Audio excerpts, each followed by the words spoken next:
Minneapolis was first. Now St. Paul is getting on board. The capital city will require businesses to raise the minimum wage. Mayor Melvin Carter officially approved the measure late this afternoon. It means most workers will make at least $15 an hour over the course of time. Kate Raddatz is live in St. Paul with more on how this wage hike is going to work. Kate?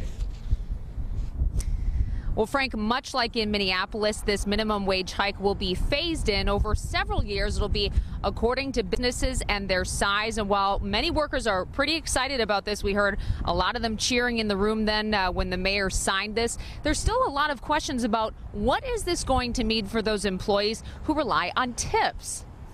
Summer Spica works 2 jobs to make ends meet. She supports the $15 an hour minimum wage hike.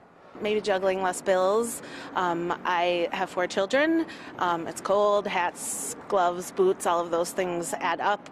And so, a little less juggling, things like that, the ability to, real concrete changes to my life. Under the approved wage hike, employees of macro businesses that employ thousands globally will get $15 an hour first in 2022. The last phase in being micro businesses with 5 or less employees in 2027. Workers have been organizing in their workplaces, organizing their communities, and really, putting their jobs on the line for, 4 or 5 years now. The ordinance follows Minneapolis's lead by not excluding restaurant employees. Just like in Minneapolis, many restaurant workers have pushed back. I think it's a terrible idea. Jeffrey Crandall has been a bartender for over 2 decades. He supports $15 an hour, but wants the tip credit added, as his peers fear cut hours, jobs, or lower tips.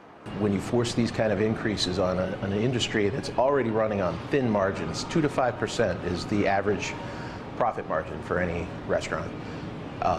They're going to have to make that up somewhere.